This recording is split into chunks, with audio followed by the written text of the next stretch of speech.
Hi ನಮಸ್ಕಾರ, ನಾನು ನಿಮ್ಮ ಶುಭ ಪುಂಜಾ. ನಾನು ಇವತ್ತು ಮೈಲೋಸ್ ರೆಸ್ಕ್ಯೂ ಶೆಲ್ಟರ್ಗೆ ಬಂದಿದ್ದೀನಿ.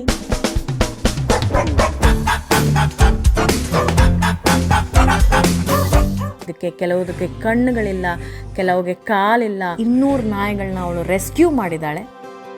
ಮಡಿಲಿನಲ್ಲಿ ಕಡಲಿನಷ್ಟು ಹನಿಗಳಿದ್ದರು ತೊಲಗದಾದ ಎದೆಗೆ ಮಡಿದ ಸಿಡಿಲ ಭಾರ.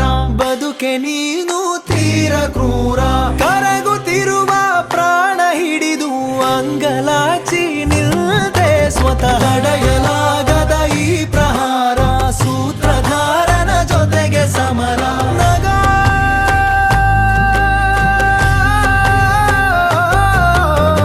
ಹಾಯ್ ಎಲ್ರಿಗೂ, ನನ್ನ ಯೂಟ್ಯೂಬ್ ಚಾನೆಲ್ಗೆ ಸುಸ್ವಾಗತ ಮತ್ತೊಮ್ಮೆ.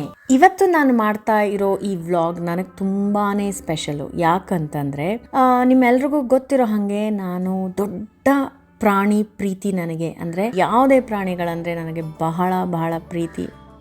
ಹಾಗೂ ನನ್ನ ಫ್ಯಾಮಿಲಿ, ನನ್ನ ತಾಯಿಯಿಂದ ನಾನು ಕಲ್ತಿರೋದು. ಚಿಕ್ಕ ವಯಸ್ಸಿಂದಲೇ ನನಗೊಂದು ನಾನು ಹುಟ್ಟಿದಾಗಿಂದಲೂ ನಮ್ಮ ಮನೇಲಿ ಒಂದು 10 ಬೀದಿ ನಾಯಿಗಳು, ಸ್ಟ್ರೇ ಡಾಗ್ಸ್ ನಾವು ಸಾಕ್ಕೊಂಡು ಬಂದಿರೋರು. ಹಾಗಾಗಿ 10 ಮಿನಿಮಮ್ 10, 15 ಎಷ್ಟೇ ಯಾವಾಗಲೂ. ಸೊ ಹಾಗಾಗಿ ನನ್ನ ತಾಯಿ ನನಗೆ ಹೇಳ್ಕೊಟ್ಟಿದ್ದು ಚಿಕ್ಕ ವಯಸ್ಸಿಂದಲೂ ಏನು ಅಂತಂದರೆ, ಬೀದಿ ನಾಯಿಗಳಿಗಾಗಲಿ, ಬೆಕ್ಕುಗಳಾಗಲಿ, ಹಸುಗಳಾಗಲಿ, ಏನೇ ಇರಲಿ ನಾವು ಅದಕ್ಕೆ ರಕ್ಷಣೆ ಮಾಡಬೇಕು, ಊಟ ಕೊಡಬೇಕು. ಅವರನ್ನು ಸಾಕೋದು ನಮ್ಮ ಕರ್ತವ್ಯ ಅಂತ ಹೇಳ್ಕೊಟ್ಟಿರೋದು. ಸೊ ಹಾಗಾಗಿ ಇವತ್ತು ನಾನು ಮೈಲೋಸ್ ಅನ್ನೋ ಒಂದು ರೆಸ್ಕ್ಯೂ ಶೆಲ್ಟರ್ಗೆ ಬಂದಿದ್ದೀನಿ. ಆ್ಯಂಡ್ ಇಲ್ಲಿ ಒಂದು ಸಿಂಗಲ್ ಹ್ಯಾಂಡೆಡ್ಲಿ ಒಂದು ಲೇಡಿ, ಲಕ್ಷ್ಮಿ ಅಂತ, 150ಕ್ಕಿಂತ ಹೆಚ್ಚು, ಆಲ್ಮೋಸ್ಟ್ 200 ನಾಯಿಗಳನ್ನ ಅವಳು ರೆಸ್ಕ್ಯೂ ಮಾಡಿದ್ದಾಳೆ. ಹಾಗೂ ಅವ್ರುಗಳನ್ನ ಅವಳು ಈ ಶೆಲ್ಟರಲ್ಲಿ ಇಟ್ಕೊಂಡು ಊಟ ಹಾಕಿ ಅವುಗಳಿಗೆ ಮೆಡಿಸಿನ್ಸ್ ಕೊಟ್ಟು ಅವಳನ್ನ ಟ್ರೀಟ್ಮೆಂಟ್ ಮಾಡಿ ಅದನ್ನು ಸಾಕ್ತಾ ಇದ್ದಾರೆ. ಸೊ ಈ ವ್ಲಾಗ್ ನನಗೆ ತುಂಬ ಸ್ಪೆಷಲ್. ಮಡಿಲಿನಲ್ಲಿ ಕಡಲಿನಷ್ಟು ಹನಿಗಳಿದ್ದರು ತೊಲಗದಾದ ಎದೆಗೆ ಮಡಿದ ಸಿಡಿಲ ಭಾರ. ಬದುಕೆ ನೀನು ತೀರ ಕ್ರೂರ, ಕರಗುತ್ತಿರುವ ಪ್ರಾಣ ಹಿಡಿದು ಅಂಗಲಾಚಿ ನಿಲ್ದೆ ಸ್ವತಃ ತಡೆಯಲಾಗದ ಈ ಪ್ರಹಾರ. ಸೂತ್ರಧಾರನ ಜೊತೆಗೆ ಸಮರ. ಈ ರೆಸ್ಕ್ಯೂ ಸೆಂಟ್ರಲ್ಲಿ ಏನು ನೀವು ನಾಯಿಗಳು ನೋಡ್ತಾ ಇದ್ದೀರೋ, ಇದನ್ನು ಇಡೀ ಕರ್ನಾಟಕದಲ್ಲಿ ಮೂಲೆ ಮೂಲೆಯಿಂದ ಹಾಗೂ ತಮಿಳುನಾಡು, ಮಹಾರಾಷ್ಟ್ರ ಬಾರ್ಡರ್ಗಳಿಂದ ರೆಸ್ಕ್ಯೂ ಮಾಡಿ ಕರ್ಕೊಂಬಂದಂತಹ ನಾಯಿಗಳು. ಕೆಲವುದಕ್ಕೆ ಕಣ್ಣುಗಳಿಲ್ಲ, ಕೆಲವಿಗೆ ಕಾಲಿಲ್ಲ. ಇವನ್ನೆಲ್ಲ ಈ ಮೈಲೋ ರೆಸ್ಕ್ಯೂ ಸೆಂಟರ್ಗೆ ಕರ್ಕೊಂಬಂದು ಇಲ್ಲಿ ಟ್ರೀಟ್ಮೆಂಟ್ ಕೊಟ್ಟು, ಅವ್ರಿಗೆ ಊಟ ಕೊಟ್ಟು, ಶೆಲ್ಟರ್ ಕೊಟ್ಟು, ಆಟ ಆಡೋಕ್ಕೆ ಬಿಟ್ಟು ಅವ್ರನ್ನ ತುಂಬ ಚೆನ್ನಾಗಿ ನೋಡ್ಕೋತಾರೆ. ಇಲ್ಲಿ ನನ್ನ ವ್ಲಾಗ್ ನೋಡೋರಿಗೆ ನಾನು ಹೇಳೋದು ಒಂದೇ, ನಮ್ಮ ಮಕ್ಕಳನ್ನ ನಾವು ಎಷ್ಟು ಪ್ರೀತಿ ಮಾಡ್ತೀವೋ, ಅಥವಾ ನಾವು ನಮ್ಮ ಫ್ಯಾಮ್ಲಿನ ಎಷ್ಟು ಪ್ರೀತಿ ಮಾಡ್ತೀವೋ, ನಮ್ಮ ಒಂದು ಕರ್ತವ್ಯ ಆಗುತ್ತೆ ಏನು ಅಂತಂದರೆ, ನಮ್ಮ ಸುತ್ತಮುತ್ತ ಇರೋ ಪ್ರಾಣಿಗಳನ್ನ ಕೂಡ, ಮತ್ತು ನೇಚರ್ನ ಕೂಡ, ಪರಿಸರನ ಕೂಡ ನಾವು ಅಷ್ಟೇ ಪ್ರೀತಿ ಮಾಡಬೇಕು. ಯಾಕಂದರೆ ಆ ಪ್ರಾಣಿಗಳಿಗೆ ನಮ್ಮ ಬಿಟ್ಟು ಬೇರೆ ಏನೂ ಇಲ್ಲ. ನಾವೆಲ್ಲ ಒಂದು ಕಡೆ ಮನೆಗಳು ಮಾಡ್ಕೊಂಡಿದ್ದೀವಿ, ಅದು ಅವ್ರ ಜಾಗ ಕೂಡ. ಅವ್ರು ಆ ಜಾಗದಲ್ಲಿ ಇದ್ದರು, ನಾವು ಬಂದಿಲ್ಲಿ ಮನೆಗಳು ಮಾಡ್ಕೊಂಡಿದ್ದೀವಿ, ಎಲ್ಲ ಮಾಡ್ಕೊಂಡಿದ್ದೀವಿ. ಬಟ್ ಆ ಪ್ರಾಣಿಗಳಿಗೆ ಹೋಗೋಕ್ಕೆ ಜಾಗ ಇಲ್ಲ.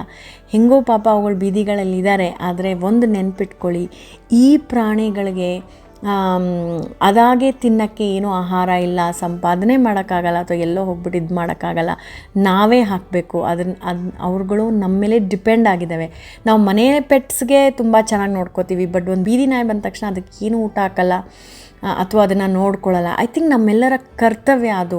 ಮಕ್ಕಳಲ್ಲೇ ದೇವರಿದ್ದಾರೆ ಅಂತ ಹೇಳ್ತಾರಲ್ಲ, ಹಾಗೆ ನನಗೇನು ಅನಿಸುತ್ತೆ ಗೊತ್ತಾ, ಈ ಪುಟ್ಟ ಪುಟ್ಟ ಇನಸೆಂಟ್ ಬೀದಿ ನಾಯಿಗಳಾಗಲಿ, ಬೆಕ್ಕುಗಳಾಗಲಿ, ಹಸುಗಳಲ್ಲಿ ನಾನು ದೇವ್ರನ್ನ ನೋಡ್ತೀನಿ.